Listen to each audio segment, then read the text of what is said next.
नमस्कार दोस्तों।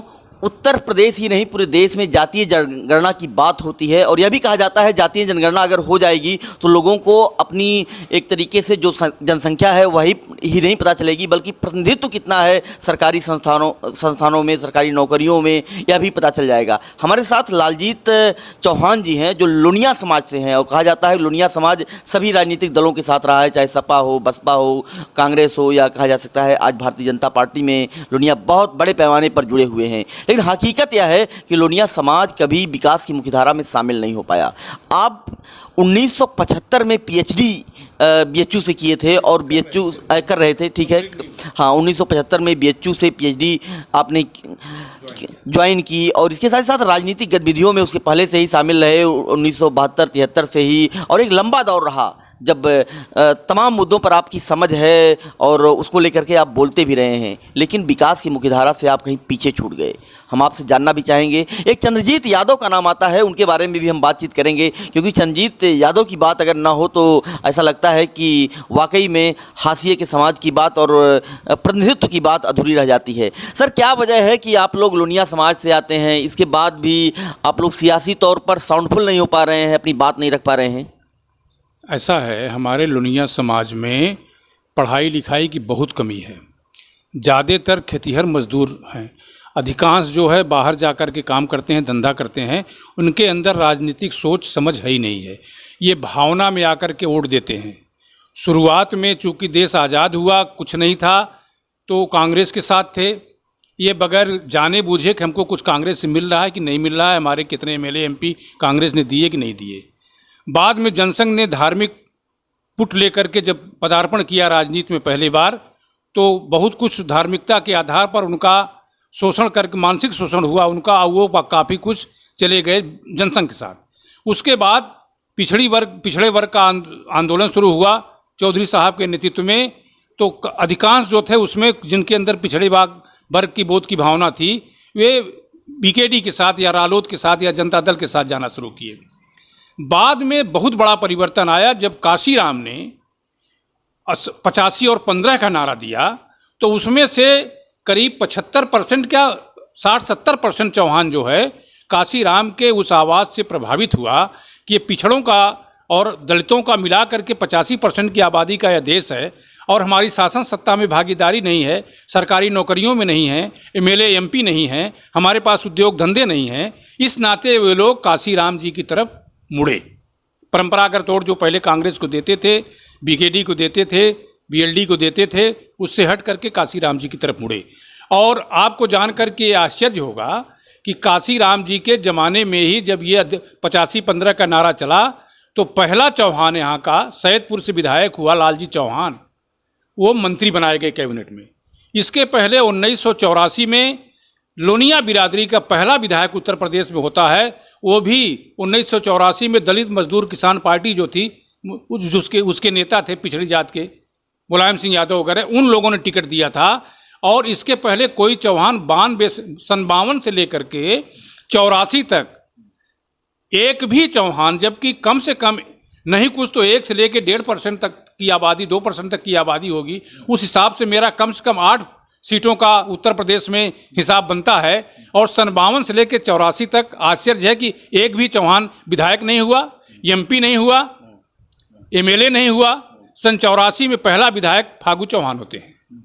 उसके बाद 84 के बाद 89 में वो हारते हैं, 91 में फिर 89 में वो जीतते हैं, 91 में हारते हैं, 93 में फिर होते हैं वो।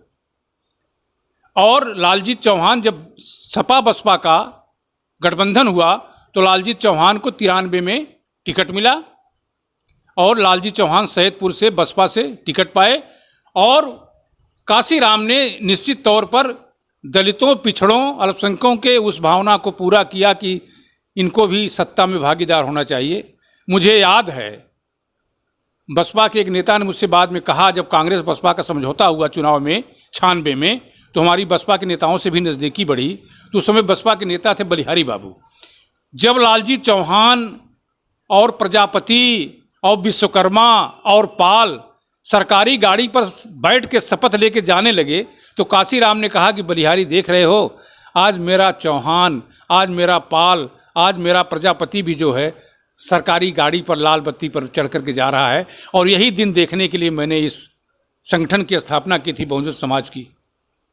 और उसके बाद तब अन्य दलों ने ये सोचना शुरू किया कि इनको कुछ हिस्सेदारी दी जाए, की जाए। बाद में काशीराम जी के देहावसान के बाद या उनकी राजनीतिक पकड़ कमज़ोर पड़ने के बाद दलितों को, पिछड़ों को ये लगा कि बहन मायावती जी तो फिर उसी पुराने ढर्रे पर जा रही अच्छा हैं। ठीक है, बहन मायावती जी की हम चर्चा बाद में कर लेंगे। भारतीय जनता पार्टी के साथ आपका लुनिया समाज बहुत ज़्यादा मात्रा में जुड़ा है, बहुत बड़ी संख्या में जुड़ा है, फिर भी भलाई क्यों नहीं हो पा रही है? नहीं हो पा रही है कि भारतीय जनता पार्टी ने इनको धार्मिक उन्माद के सहारे हिंदुत्व के नाम पर, चूंकि ये चौहान लिखते हैं, पृथ्वीराज चौहान से अपना नाता जोड़ते हैं, क्षत्रिय समाज से अपना नाता जोड़ते हैं, जबकि समाज में यथार्थ में कुछ नहीं है। समाज में बगल के गांव का क्षत्रिय जो है, इन्हें लोनिया ही समझता है। और ये शादी और विवाह और रिश्ते तो कायम करने की दूर की बात है, लेकिन ये अपने दिमागी तौर पर अपने आप को वही समझते हैं। और भारतीय जनता पार्टी ने धर्म और देश के नाम पर इनकी भावनाओं को उबाल मिला करके इनको अपने साथ जोड़ लिया है। और जबकि सच्चाई ये है कि आज भी सिर्फ एक विधायक ऐसा है जो भारतीय जनता पार्टी में है। 2 विधायक थे, एक घोसी से थे, जिनका फागूराम जी जब गवर्नर हुए, भारतीय जनता पार्टी ने बनाया तो उनकी सीट चौहान को न दे करके वहाँ पर एक भर को दे दिया। और दारा सिंह चौहान जो पहले बसपा से राज्यसभा हुए थे, बाद में सपा में गए, राज्यसभा हुए, बाद में कांग्रेस में गए, नहीं कुछ हुए, फिर बाद में बसपा में गए, बसपा से एमपी हुए, फिर बाद बसपा से एमपी हारे 2014 में, तो फिर वो भाजपा में गए, तो भाजपा ने उनको वहाँ टिकट दिया एमएलए का, और वो आज वो अकेले वही एक मंत्री हैं। जो स्थिति चौहान समाज की पहले थी राजनीतिक सहभागिता में विभिन्न पदों पर, वही स्थिति आज भी है। अच्छा ये बताइए, आपने लगभग 6 मुख्यमंत्रियों के कार्यकाल को देखा है। विश्वनाथ प्रताप सिंह, वीर बहादुर सिंह, कमलापत त्रिपाठी, हेमवती नंदन बहुगुणा, श्रीपति मिश्रा और रणडी तिवारी, इन सब मुख्यमंत्रियों के कार्यकाल को आपने देखा। आप लोनिया समाज से थे, आप राजनीति की मुख्यधारा की नाव पर क्यों नहीं चढ़ पाए? उस समय तक जब मैंने होश संभाला तो न तो पिछड़े वर्ग के आंदोलन करने वाली कोई पार्टी थी, बीजेटी का जन्म 67-68 के बाद हुआ है, बसपा का जन्म जो है बहुत बाद में हुआ है, कांग्रेस के विरोध में उस समय केवल जनसंघ हुआ करती थी, जिसका आज भाजपा के रूप में उदय हुआ है। तो मैं पढ़ते समय ये मैं जानता था कि इस देश का विकास जनसंघ के बजाय कांग्रेस की नीतियों से ज़्यादा संभव है, क्योंकि वो समन्वयवादी है, अतिवादी नहीं है और धार्मिक कट्टरता नहीं है, सभी धर्मों का सम्मान करती है, सभी जातियों का सम्मान करती है। इस नाते मैं जनसंघ की अपेक्षा उस समय कांग्रेस से जुड़ना ज़्यादा उचित समझा, और तब तक भावनात्मक रूप से मैं उससे अटैच हो गया और मैं उससे जुड़ा रहा। और ये आंदोलन तो सब आकर के 67-68 के बाद शुरू हुए हैं। उत्तर प्रदेश में बीकेडी जब बनी है तब पिछड़ा वर्ग का नारा चौधरी साहब ने दिया। चौधरी साहब भी पहले कांग्रेस में ही थे और कांग्रेस में से असंतुष्ट होकर के चीफ मिनिस्टर नहीं बनाए गए। तमाम योग्यता के बाद जमींदारी विनाश कानून चौधरी साहब की ये देन है, जो तमाम लोग आज किसान हो गए गाँव में, उसी जमींदारी इवोल्यूशन एक्ट के तहत जिनको सिकमी मिली, सारी बात हुई। जब से चौधरी साहब अलग हुए तब से उत्तर प्रदेश में पिछड़ा वर्ग की राजनीति शुरू हुई और वो कुछ दिन चलती रही। बाद में जब काशीराम जी का आंदोलन हुआ तब उन्होंने दलित, पिछड़ा और संख्यक सबको लेकर के राजनीति शुरू किया। मैं तब तक कांग्रेस से जुड़ चुका था, भावनात्मक रूप से जुड़ चुका था। यही ये बताइए, काशीराम साहब के उस आंदोलन को आप कितना जरूरी मानते हैं, जो और कितना बदलाव आया? मैं जरूरी नहीं मानता, मैं आज भी मानता हूँ। मुझे अफसोस होता है कि काशीराम ने, देखिए, देश किसी सीमा रेखा से, किसी नक्शे से देश नहीं बनता। देश बनता है उसमें रहने वाली तमाम जातियों, तमाम धर्मों के लोगों से, तमाम गरीबों, मजदूरों जो उस देश में रहते हैं, उनसे देश बनता है। हमें उनकी सामाजिक दूरी को कम करना है, सामाजिक विषमता को कम करना है। अगर हम उनका ख्याल न करके केवल जमीन पर खींचा हुआ एक नक्शा देश नहीं होता। काशीराम ने यही किया था कि अब तक सत्ता की मलाई का लाभ कुछ लोगों को मिला, सारे लोगों को नहीं मिला। दलित आंदोलन, दलित रिजर्वेशन लागू होने के बाद भी जितने दलितों को सर्विसों में होना चाहिए था उतने नहीं थे। तो दलित तो पा गया अंबेडकर जी के प्रयास का लाभ, संविधान का, और 50-54% की आबादी का ये पिछड़ा वर्ग, इसके लिए तो कुछ नहीं था। इसकी शुरुआत तो जो है काशीराम ने शुरू की, बीपी सिंह के ज़माने में शुरू हुई, मंडल कमीशन से शुरू हुई, तो इनको भागीदारी सत्ता में भागीदारी मिलना शुरू हुई। तो काशीराम जी का आंदोलन जो था वो देश के गरीबों के, देश के दलितों के, देश के अल्पसंख्यकों के, देश के विकास के हित में था, किसी के विरोध में नहीं था। किसी का हक नहीं मारना चाहते थे, सबको सबका हक दिलवाना चाहते थे। आपके लोनिया समाज में किसी के घर पर मंडल की तस्वीर, बीपी सिंह की तस्वीर आपको दिखती है? जी बिल्कुल नहीं दिखती, बिल्कुल नहीं दिखती। मैंने बता दिया कि हमारा लोनिया समाज सामाजिक रूप से, शैक्षिक रूप से, आर्थिक रूप से बहुत पिछड़ा है और इसको राजनीतिक समझदारी नहीं है। लहर के साथ, बहाव के साथ ये वोट करता है। इसकी अपनी बहुत ज़्यादा सोच नहीं है। इसके जितने भी नेता भी आप पाएंगे, शायद मैं शुरू से लेकर आज तक कांग्रेस में पड़ा रह गया, बाकी अधिकांश जितने नेता आप पाएंगे, चाहे आज वो भाजपा में हो चाहे जहाँ भी हो, वो सब कहीं न कहीं तमाम दलों से 4 साल इस दल में, 6 साल उस दल में, 10 साल उस दल में, 3 साल उस दल में, 5 साल उस दल में, वो सिद्धांत के साथ, मुझे लगता है सिद्धांतों के प्रति उनकी उतनी प्रतिबद्धता नहीं थी जितनी अवसर के साथ प्रतिबद्धता रही है। तो पिछड़ों का जो आंदोलन था और मंडल कमीशन की रिपोर्ट लागू हुई, तो इसको लेकर के लोनिया समाज क्यों नहीं समझ पा रहा है कि वाकई में पिछड़ों का रिजर्वेशन जब मिला तभी हमारा कुछ उद्धार हुआ, नौकरियों में हम आ पाए? या नौकरियों में आप लोग दिखते उगते भी हैं नहीं? इसका एक कारण है, कुछ ऐसे लोग जो नहीं चाहते कि पिछड़ा वर्ग और रिजर्वेशन या ये मंडल कमीशन पूरी तरह से लागू हो। चूँकि यादव समाज जो है पहले से लोनिया समाज की अपेक्षा, पिछड़ी जातियों में और समाजों की अपेक्षा मेहनती और पढ़ा लिखा मेहनतकश था, वह नौकरियों में ज़्यादा था। लोनिया की अपेक्षा, कहार की अपेक्षा, कुहार की अपेक्षा, लोहार की अपेक्षा।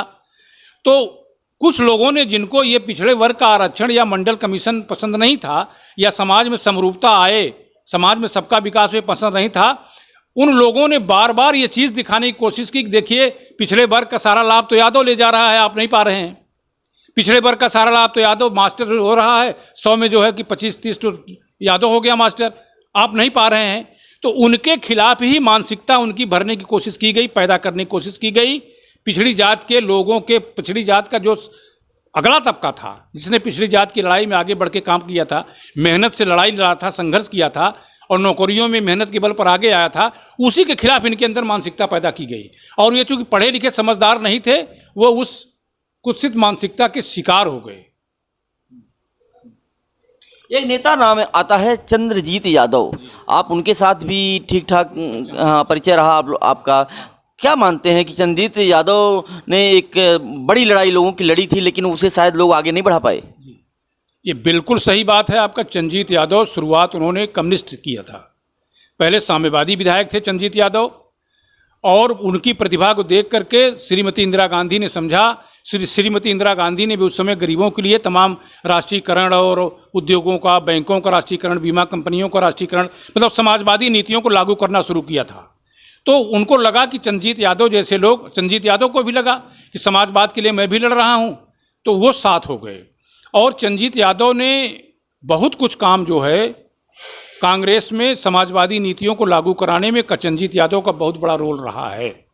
बाद में चंद्रजीत यादव कांग्रेस से भी निराश हुए, उन्होंने न्याय आंदोलन चलाया, सामाजिक न्याय आंदोलन, लेकिन वो जिनके भरोसे चलाना चाहते थे, अब उसको कहने में यहाँ थोड़ा विवाद हो जाएगा, तमाम पिछड़ी जात के बड़े नेता जो स्थापित हो चुके थे, उन लोगों ने ही केवल ईर्षा और डाह द्वेष के नाते चंद्रजीत यादव का साथ नहीं दिया, जिसमें मैं अब नाम नहीं लूँगा। आपसे उस समय पूर्व मुख्यमंत्री वगैरह भी थे। अगर चंद्रजीत यादव के हाथ में कमान रही होती तो चंद्रजीत यादव सामाजिक न्याय आंदोलन की लड़ाई को निश्चित आगे बढ़ाए होते। आज निजीकरण को लेकर के बड़ी बात हो रही है, ट्रेनों का रिजर्वेशन और ट्रेनों का निजीकरण हो रहा है, रिजर्वेशन खत्म किया जा रहा है, कट ऑफ जनरल का बहुत नीचे चला जाता है, ओबीसी एससी का कट ऑफ ऊपर चला जा रहा है, उच्च शिक्षण संस्थानों में हालात बदतर हो रहे हैं। आप तब उच्च शिक्षा प्राप्त कर रहे थे, आज क्या हालात है, कैसे देख रहे हैं? मैं सिर्फ इसको इस तरह से देख रहा हूँ, पिछड़े वर्ग ने तथाकथित जो कुछ उन्नत करके आगे गया है, उसका कटाव जो है अगर अगड़े वर्ग से ज़्यादा जा रहा है तो उसकी मेहनत और उसकी काबिलियत उसके परिश्रम पर है। तो वर्तमान निजीकरण और कुछ नहीं है, केवल सरकारी नौकरियों में सरकारी नौकरियों के भविष्य को ख़त्म कर देना है। सरकारी नौकरियां रहेंगी नहीं तो पिछड़ा वर्ग अपना कटाव बढ़ा करके पाएगा नौकरी कहाँ कहाँ जाएगा। सिर्फ मिलिट्री, आर्म फोर्स, ये पैरा मिलिट्री से police, income tax, sale tax और रेवेन्यू, इसके अलावा सारी चीज़ें ये प्राइवेट कर देंगे। जहां नौकरी की गुंजाइश है, ये पिछड़ा वर्ग का डायरेक्ट आरक्षण खत्म ना करके नौकरियों को ही खत्म कर दिया जाएगा। तो आरक्षण मांगे कहाँ से लोग, आरक्षण कहाँ मिलेगा कहाँ से? साजिश वो हो रही है। ये देश पूंजीपतियों के हवाले किया जा रहा है और पूंजीपति साजिश में शरीक हैं। जब कांग्रेस ने 1890 के किसान अधिग्रहण जमीन कानून को बदल करके ये 4 गुना रेट पर, सर्किट रेट पर किसानों की ज़मीन का कानून बनाया, तभी से पूंजीपति इस देश का नाराज़ हो गया कि सब इतना पैसा हमें किसानों को देना पड़ेगा ज़मीन लेने के लिए, तो हम अपनी फैक्ट्रियाँ और उद्योग कहाँ स्थापित कर पाएंगे। उन लोगों ने साजिश करके, उसमें मुझे कहने में कोई दो राय नहीं है, आप मीडिया के हैं बुरा लगेगा, तमाम मीडिया के लोगों को भी ऑर्गेनाइज करके तमाम तरह के आरोप लगा करके और पूंजीवादी साजिश के हथकंडे के तहत ये प्रचार करके भाजपा को उन लोगों ने सत्ता में लाने की कोशिश किया। और भाजपा आज पूंजीपतियों के हाथ की कठपुतली हो गई है, ये कहने में मुझे कोई दो राय नहीं है। तमाम विश्वविद्यालयों में प्रोफेसरों के, लेक्चररों की जगहें खाली हैं, तमाम कॉलेजों में लगे जगहें खाली हैं। 5,000 10,000 पर लोग ला के पढ़ा रहे हैं और देश को विश्वगुरु आप बना रहे हैं। कैसे देश विश्वगुरु बनेगा? पढ़ेंगे ही नहीं तो देश विश्वगुरु कहाँ से बनेगा? ये साजिश सीधे सीधे है कि इन नौकरियों को और शिक्षा को भी पूंजीपतियों को। राम मंदिर से देश विश्वगुरु नहीं बन पाएगा? राम मंदिर से देश विश्वगुरु नहीं बन पाएगा। राम मंदिर की लड़ाई कितने दिन से चल रही है? 400-500 साल से राम मंदिर नहीं है। कबीर कब पैदा हुए? तुलसी कब पैदा हुए? रविदास कब पैदा हुए? उनसे बड़ा संत कोई है जो विश्व को प्रभावित करने वाला हो? राम हमारी एक अच्छे उसके मर्यादा के प्रतीक हैं। इसका मतलब ये नहीं है कि राम का नाम लेकर धार्मिक शोषण करके और आप जो है पूंजीपतियों का काम कीजिए। सीधे सीधे पूंजीपतियों के पक्ष में सरकार काम कर रही है, सारी नीतियां। और ये जो आप देख रहे हैं किसान कानून जो बनाया जा रहा है, जिसको कहते थे कि ये कांग्रेस की विफलता का जीता जागता नमूना है ये मनरेगा, आज उसी मनरेगा ने इस बुरे दिन में इनको अपनी पीठ ठोकने का मौका दिया। उसी मनरेगा के तहत गाँव में लोगों को काम दिया, जिसको कहते थे विफलता का प्रतीक है। कृषि कानून जो बना रहे हैं, जब कृषि में एमएसपी का आप कानून ने तीन अध्यादेश आपने दिया, 3 कानून बनाया, एक चौथा भी एक लाइन बना देते कि एमएसपी भी कायम रहेगा, एमएसपी से नीचे खरीद नहीं होगी। इसको बनाने में आपको क्या परेशानी है? अगर आप चाहते हैं नहीं एमएसपी रहेगी तो उसको कानून बना देते आप। धीरे धीरे आप वहीं जहाँ सरकारी मंडी है वहीं बगल में प्राइवेट की मंडी करेंगे। पहले प्राइवेट वाले 2-4-10 रुपये ज़्यादा दे करके खरीदना शुरू करेंगे, सरकारी मंडियाँ बंद हो जाएंगी और बाद में किसान जो है पूंजीपतियों के हवाले हो जाएगा और एमएसपी से कम पर भी खरीदेंगे। तो क्या करेंगे आप? कोई कानून तो है नहीं कि उनको आप दंडित कर सकें। ये कानून बनाने में आपको क्या परेशानी है? और ये जो कॉन्ट्रैक्ट फार्मिंग या पूंजीपतियों के सहारे खेती को चलाने की कोशिश की जा रही है, ये साजिश इसकी है कि जब सरकार गल्ला खरीदेगी ही नहीं, पूंजीपति गल्ला खरीदेंगे। जो खाद्य सुरक्षा कानून लागू किया गया है, जो आज हर महीने जो है 2 रुपये किलो गेहूँ, 3 रुपये किलो चावल गरीबों को 66% लोगों को मिल रहा है, ये भी खत्म हो जाएगा। गरीब अभी समझ नहीं रहा है, वो धार्मिक उन्माद में है। लोनिया समाज का मुख्य व्यवसाय क्या था? लोनिया समाज का मुख्य व्यवसाय खेती, मजदूरी और मिट्टी का काम। मिट्टी का जो काम प्रजापति करता था वही? नहीं, प्रजापति तो मिट्टी से कुछ सामान बना करके बेचता था। ये केवल खेती करना, मेड़ बांधना और मजदूरी करना, सिर्फ यही काम था इसका और कुछ नहीं था। आज भी शिक्षा में सबसे ज़्यादा पिछड़ा हमारा समाज है। आज भी सामाजिक स्थिति बहुत खराब है हमारे समाज की, और ये जान ही नहीं पाता कि ये समाजवाद क्या है, हमारी आर्थिक स्थिति पहले क्या थी, आज क्या है, उसके बारे में कुछ नहीं है। उसे केवल वही जो बता दिया मैंने आपको, धार्मिक उन्माद, देश और धर्म का नशा जो है। देश जहाँ था 1000 साल पहले, देश वहीं है। तो क्या आप मानते हैं कि लोनिया को चौहान बना के घुमाया जाता है और उनका शोषण किया जा रहा है और उनको भागीदारी नहीं दी जाती?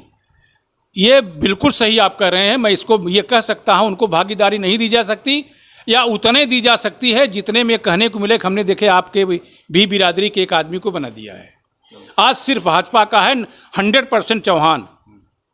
सवर्ण जातियाँ, बनिया जातियाँ, या लाला या मौर्य जो कहे जाते हैं भाजपा के वोटर हैं, उनमें से 1-2% तो नहीं होंगे, लेकिन 99.9% चौहान भाजपा का वोटर है। लेकिन एक विधायक है, एक विधायक था, उसको गवर्नर बना करके उम्र हो गई, उनको वहाँ भेज दिए। बाकी न कोई कहीं दिखाई पड़ता है एमएलसी, न कोई राज्यसभा, और न कहीं किसी और की पाने की उम्मीद है। अच्छा बताइए, आप हाईली क्वालिफाइड थे और 1972 में बीएचयू में पढ़े लिखे, हाँ 72 में बीएचयू में पढ़े लिखे, और कांग्रेस में भी जुड़े रहे लंबे समय तक आपने काम किया। न विधायक बन पाए, न एमएलसी बन पाए, न विधायक एमएलसी ही नहीं बन पाना है। जब आदमी सत्ता की मुख्यधारा में होगा तो अपने समाज की बात रखेगा, अपने समाज का विकास करेगा, अपने समाज के लिए नीतियाँ निर्धारित करेगा। तो क्या मतलब कांग्रेस ने भी आपको अनसुना कर दिया क्या एकदम से? तो देखिए, कांग्रेस ने, मैं जब कांग्रेस में जब तक था उस समय मैं युवा था। पहले सीनियर लोगों की ज़्यादा पूछ होती थी। मैं 89 में यहाँ से कांग्रेस हटी है उत्तर प्रदेश से, और 89 में मेरी ज़्यादा से ज़्यादा सन 52 की मेरी पैदाइश से 35-36 साल का था। जब मुझे कुछ पाने की बात आई, कांग्रेस ही खत्म हो गई। ये जरूर है कि हमसे पहले और किसी समाज के, लोनिया समाज के, चौहान समाज के किसी आदमी को उत्तर प्रदेश में नहीं, बिहार में जरूर एक योगेश्वर प्रसाद योगेश थे, उनको एमएलए बनाया गया था और मिनिस्टर थे, एमपी भी बनाया गया था। उत्तर प्रदेश में मेरे से पहले किसी चौहान को नहीं बनाया गया था किसी भी पद पर, एमएलए, एमएलसी, राज्यसभा, मंत्री, ये कुछ नहीं। मैं था, और मैं जब तक था, सन 82 में यूथ कांग्रेस का अध्यक्ष था, 78 में छात्र संगठन का अध्यक्ष था। जिस लायक था मुझे बनाया गया, लेकिन एमएलए, एमएलसी बनने की जब तक बात आई तब तक कांग्रेस का उत्तर प्रदेश से सफाया हो गया। तो मैं कैसे कांग्रेस को दोष दूं और किसको दोष दूं? अच्छा ये बताइए कि पूरे देश में कहा जाता है कि सबका साथ सबका विकास है। मुख्यमंत्री जी, प्रधानमंत्री जी, जो प्रधानमंत्री नरेंद्र मोदी जी हैं, मुख्यमंत्री योगी जी हैं, सबका साथ सबका विकास है, बड़ा ध्यान देते हैं।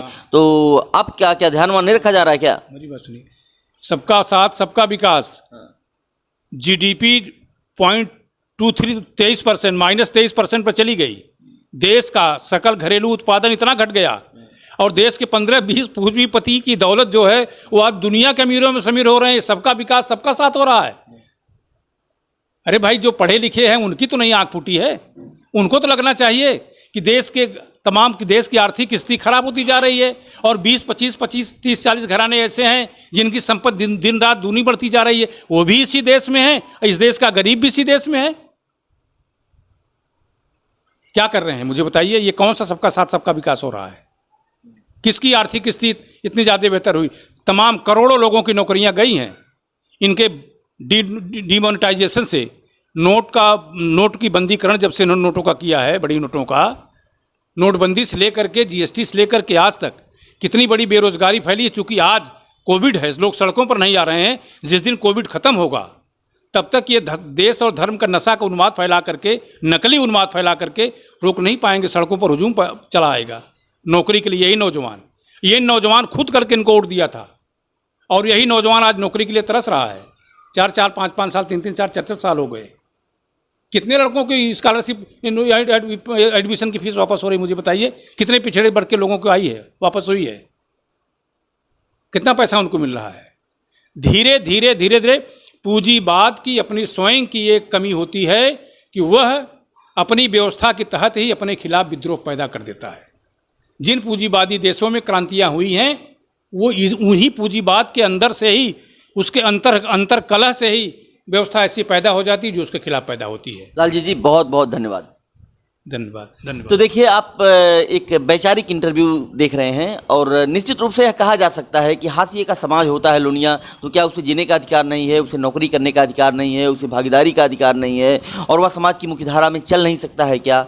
आपका कहना था लालजी जी का कि काशीराम ने लोगों की भागीदारी के बारे में सोचा और लोगों को भागीदारी देने की कोशिश की। बाकी राजनीतिक पार्टियां भी सत्ता में आती रहीं, जाती रहीं, मुख्यमंत्री बनते रहे, बिगड़ते रहे, लेकिन किसी ने यह नहीं सोचा कि लोनिया समाज को भी विकास की मुख्यधारा में जोड़ा जाए। एक और बात है कि चौहान बनकर के तमाम लोनिया समाज के लोग घूमते हैं और तमाम आंदोलनों में भी शामिल होते हैं, लेकिन अपने विकास की बात नहीं करते, अपना सच नहीं बताना चाहते, और यह भी नहीं बताना चाहते कि वाकई में वह किस तरीके से विकास की मुख्यधारा में शामिल होंगे। पूरे पूरे देश में, पूरे प्रदेश में यही हालात हैं। जो सरकारी संस्थाएं हैं वहाँ पर प्रतिनिधित्व जीरो है, जो सरकार है वहाँ पर भागीदारी नहीं है, मंत्री नहीं है, विधायक नहीं है, ये सब बातें भी होती हैं। लेकिन सवाल यह है कि अपने विकास के बारे में अगर लुनिया समाज नहीं चेतेगा, केवल चौहान बनकर के घूमेगा, तो इसका जो एक कहा जा सकता है परिणाम है वह उसकी आने वाली पीढ़ियों को भी भुगतना पड़ेगा। कैमरामैन नदीम के साथ जौनपुर से फर्क इंडिया के लिए अखिलेश कृष्ण मोहन।